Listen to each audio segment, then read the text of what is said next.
بسم الله الرحمن الرحيم. مساء الخير يا صبايا، اهلا بكم في سفر السماح. احنا النهارده يا بنات هنعمل مع بعض المكرونه بالبشاميل. المكرونه بالبشاميل ناس كتير بتسال عليها وعلى طريقتها. احنا هنعملها مع بعض بطريقه حلوه كده وظريفه، الولاد هيحبوها بشويه اضافات كده على تعصيج اللحمه، هتخلي المكرونه طريه وطعمها حلو جدا. احنا نحتاج ايه للمكرونه؟ بنحتاج لها طبعا مكرونه القلم او البن دي اللي احنا عارفينها كلنا، وده على حسب حجم الطاجن او الصينيه اللي انت هتعملي فيها. انا عامله 3 اكياس المكرونه العاديه بتاعتنا اللي هي ما بتكملش 500 جرام دي، عشان انا هعمل صينيه كبيره. لو انت هتعملي صينيه اقل هتعملي كيلو ونص كيلو على حسب الطاجن او الصينيه اللي انت هتعملي فيه. طيب وبنحتاج ايه تاني؟ هنحتاج لحمه مفرومه، والتعصيج اللحمه هحتاج الحاجات دي يا بنات. هحتاج بصلتين كبار مفرومين، فلفل احمر واخضر مفرومين، وده لو عندك الاحمر موجود ماشي، مش موجود حطي الاخضر بس. هحتاج كمان 3 طماطمات كبار متقطعين صغير كده زي ما انتم شايفين. هحتاج معلقه كبيره صلصه طماطم. هحتاج معلقه سكر، وهحتاج البهارات دي اللي هي ملح، فلفل اسود، دي بقى يا اما السبع بهارات يا اما البهارات المشكله اللي احنا بنجيبها في بيتنا كلنا دي، يا بهارات لحمه، دي بهارات لحمه، ومعلقه صغيره زنجبيل او جنزبيل. ده بالنسبه لتعصيج اللحمه. هنحتاج كمان للبشاميل لتر ونص لبن، و2 بيضه ودول في الاخر خالص، و6 معالق كبار دقيق. وطبعا هيبقى معانا طاسه سخنه على النار فيها زبده عشان خاطر البشاميل، ونفس الحكايه طاسه سخنه على النار فيها زبده علشان خاطر نعصج اللحمه المفرومه.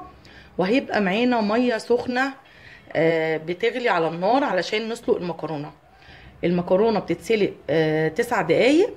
احنا في المكرونه بشاميل هنخليها من بين 6 ل 7 دقايق بس، عشان خاطر ما تتهريش وتبقى معجنه كده في الطاجن او في الصينيه لما نعملها صينيه في الفرن.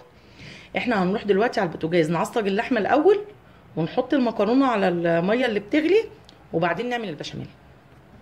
احنا يا بنات معانا طاسه هنحط حته زبده سخنه، هنحط معاها شويه زيت عشان خاطر بس الزبده ما تتحرقش.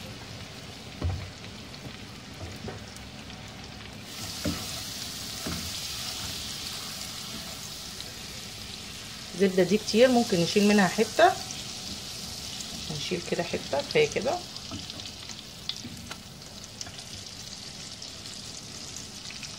كفايه كده. هنحط بقى البصل،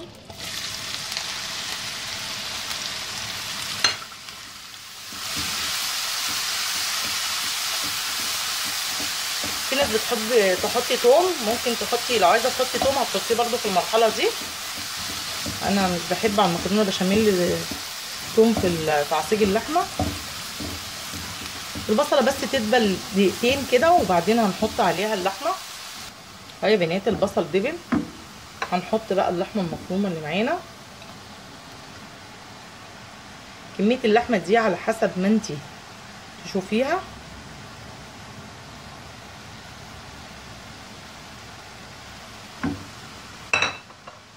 هنحط كمان فلفل اسود،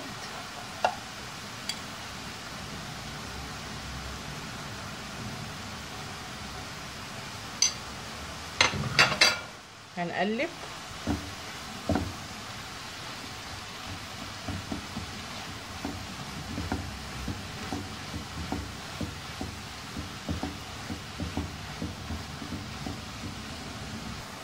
اهي اللحمه المفرومه يا بنات بعد ما غيرت لونها، احنا بقى هنبتدي نحط عليها ايه؟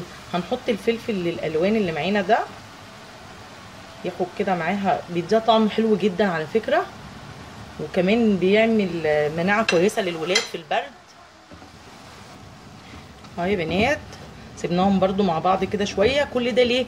عشان الحاجات ما يبقاش في ميه. بصوا ما يبقاش في ميه في اللحمه المفرومه، لازم تسيبوا كل حاجه كده دقيقه تنشف مع اللحمه. هنحط في الوقت دون بقى شويه بهارات من اللحمه كده، شويه جنزبيل. هنستنى على الملح شويه. احنا كده حطينا الفلفل الاسود بهارات اللحمه والزنجبيل، اقلبهم. ريحه حلوه جدا. هنحط بقى معانا الطماطم وصلصه الطماطم والسكر. ادي الطماطم اللي معانا، ودي صلصه الطماطم. صدقوني الخلطه دي بتدي طعم حلو جدا لصينيه المكرونه بشاميل. جربوا بس كده وهتشوفوا. وطالما حطينا صلصه طماطم وطماطم، لازم نحط معلقه سكر عشان يوازن لنا الطعم كده وما تعمل لناش اي حرقان في المعده او كده. معلقه السكر دي مهمه حتى في الطبيخ يا بنات، ما تقلقوش منها خالص، بالعكس ده بتزودوا حلاوه. هنحط معلقه سكر صغيره كده وبس. وهنسيب بقى اللحمه كده مش ناقصه على التمليح. احنا ممكن نملحها كمان، نملحها علشان خاطر نسلق بقى المكرونه ونعمل البشاميل. بس كده دي تمام.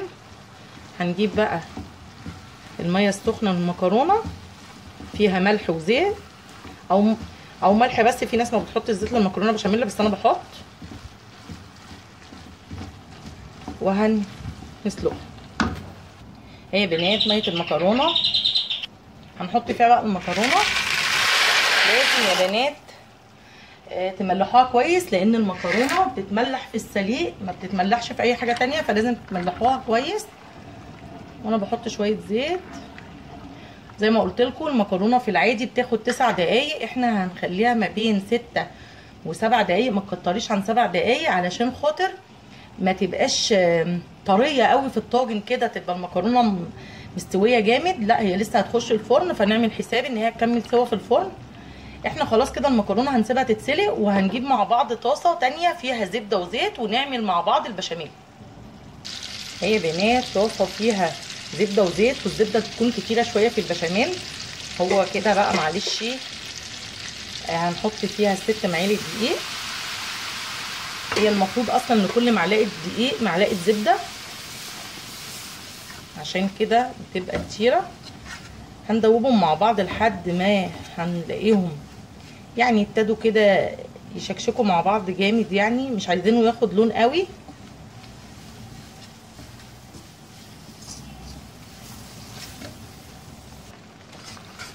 كده بالطريقه دي بشكلهم كده.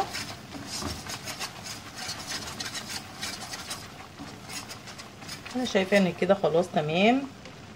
احنا نبتدي بقى نضيف اللبن. اللبن يكون بارد، واحده واحده كده مع التقليب.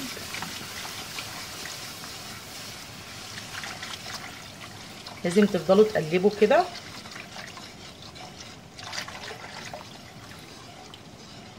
عشان ما يكلكعش منكم.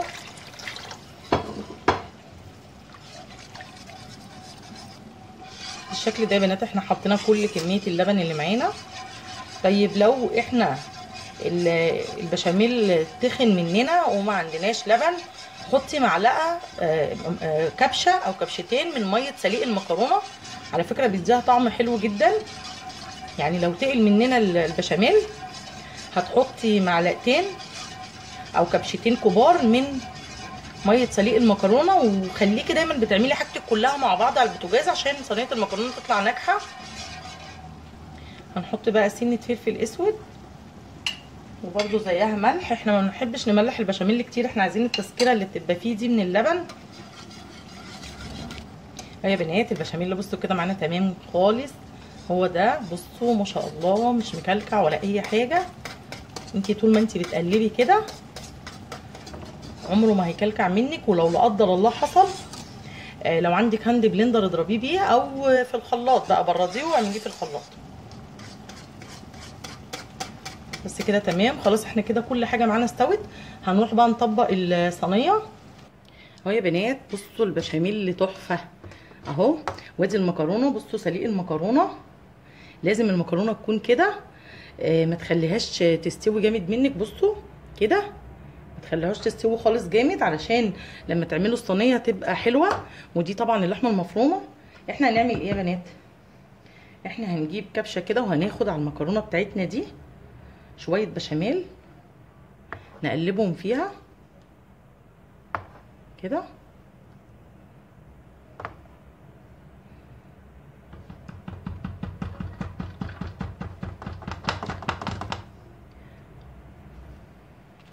بالمنظر ده كده نقلب. وطبعا معانا صينيه بقى احنا تانية اللي هنعمل فيها، الصينيه اللي هنعمل فيها او الطاجن، اي حاجه تعملي فيها. بصوا انا بدهنها زيت وبرش فيها بقسماط ناعم او فيجيتار. لو ما عندكيش هتحطي شويه بشاميل او شويه دقيق، تبطنيها بدقيق كده. وهنبتدي هناخد نص المكرونه اللي معانا هنحطها في الارضيه اهو يا بنات. احنا حطينا نص المكرونه في الصينيه من تحت كده، وهنبتدي ناخد الحشوه ونحطها كده اهو يا بنات. احنا حطينا الحشوه على النص الاولاني من المكرونه، هنحط النص التاني وهتبرده شويه بس كده تهوي البشاميل اللي باقي، عشان هنضيف عليه البيضتين عشان يدونا لون حلو. مش عايزه تحطي بيض، ممكن تحطي كريمه طبخ او طهي.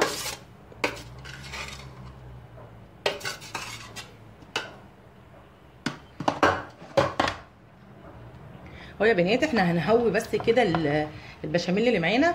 لازم تهويه شويه قبل ما تحطي البيض، اوعي تحطيه وهو سخن قوي لا يستوي معاكي. وهنكسر البيضتين هنا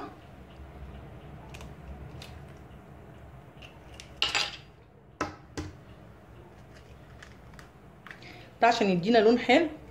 لو انتي مش عايزه بيض ممكن زي ما قلت لك تحطي كريمه طبخ، سنه بس فلفل اسود عشان الزفاره. وهنقلب وهنضيف البشاميل على وش المكرونه. يا بنات هنضيف بقى البشاميل كده على وش المكرونه.